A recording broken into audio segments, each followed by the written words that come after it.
Hi, I'm Rabbi Jack Abramowitz, and this week we're learning Parshat Nitzavim-Vayelech. What I'd like to discuss with you is the opening verses of Parshat Vayelech, the second in our double portion.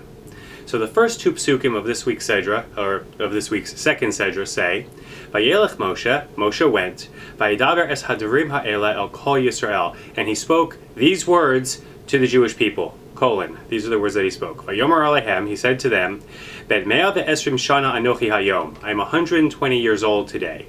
Lo uchal od l'tzeis v'lavo. I can no longer come and go like I used to. V'Hashem amar elai, lo savor es hayarden hazeh. And God told me, I'm not going to be able to cross the Jordan River into Israel with you. So Rav Moshe Feinstein Zatzal, the preeminent Torah scholar of the 20th century and my Rebbe's Rebbe, sees many lessons about Jewish leadership in these two verses, and these are lessons that perhaps would not be self-evident to you and me. So let's first look at Rashi on these psukim.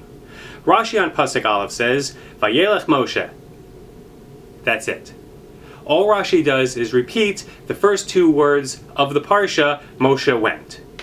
So what lesson can we derive from this? What is Rashi trying to tell us? So Rav Moshe says that Moshe knew where he was going. The Jewish people knew where he was going. He was going up the mountain where he was going to die and be buried by God. There's nothing more to say. Nothing else needs to be said. The Jewish people understood how important this was, how impactful to their lives this was, and they understood how they should feel this time. They didn't need to be told. The Gemara in Moed Katan tells us that the death of a Talmid Chacham, of a Torah scholar, is like the death of a close family member. Even tear kriya, they rip the garments when you hear of it. So just like when you don't need to be told how to feel when a close family member passes away, God forbid, you also shouldn't need to be told how hurtful it is to the community and how it affects all of us when we lose one of our Torah scholars. Continuing with Rashi on Pasuk Beis. So the pasuk says, Lo uchal od l'tzeis v'lavo. Moshe says, I can no longer go and come. Yachal shetashash kocho. I might think that the reason that Moshe can't come and go is because he's old. He's 120 years old. He's just not physically able to. Talmud lomar, but the pasuk tells us a little bit later on, says, Lo kahasa eno v'lo nas lecho, that Moshe's vision wasn't dimmed and that his strength wasn't weakened. So we see that the reason that he could no longer come and go was not because of physical infirmity brought on by his old age. Elamahu lo uchal. So what does it mean, I can't come and go? Any rashai. I don't have permission to come and go. Shenitla mimenu harashus v'nitna liYoshua. Because God took the permission to lead the people and to take them into Israel away from Moshe and gave it to Yoshua. Now, this is all well and good. It's very clear what Rashi's saying, except for one question. Why does it tell us that the permission was given to Yehoshua? That's not really relevant to why Moshe can't come and go. All we need to be told is that permission was taken away from Moshe. So why is it important that it was given to Yehoshua? So again, Rav Moshe sees a lesson on leadership in this. That God would not take permission to lead the Jewish people away from Moshe if he didn't have Yehoshua to give it to. God will not leave the Jewish people without a leader who's appropriate for them. Shmuel HaNavi, the prophet Samuel, was one of the greatest leaders in all of Jewish history. Yiftach, that's Jephthah in English, he was perhaps one of the most flawed. And yet Chazal tell us that Yiftach in his generation was like Shmuel in his. So the Jewish people are always given a leader, and there's always someone to take the people where they need to go at a given time. And that's what Rashi is telling us in the last few words of that commentary.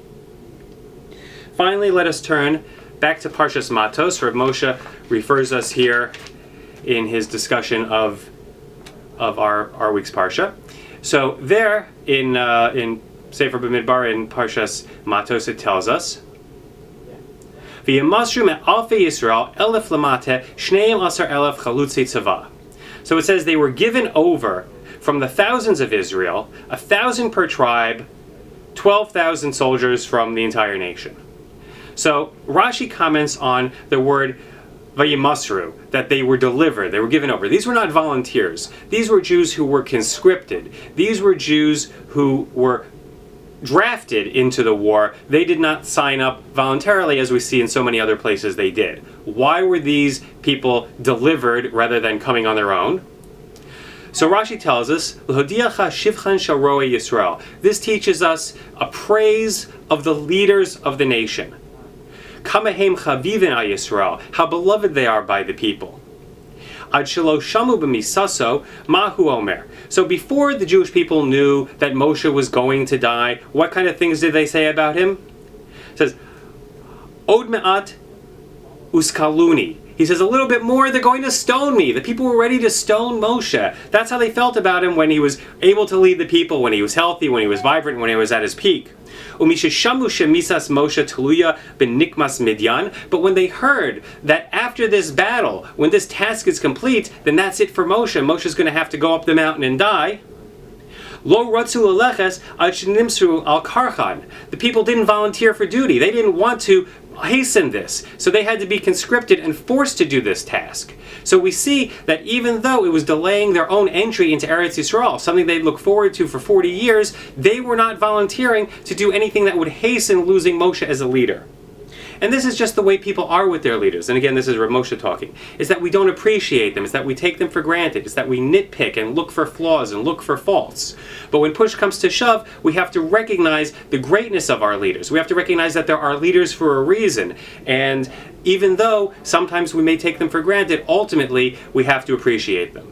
So these are some lessons on leadership that we can derive just by digging a little bit deeper into some psukim where such lessons may not be evident on the surface. Good Shabbos.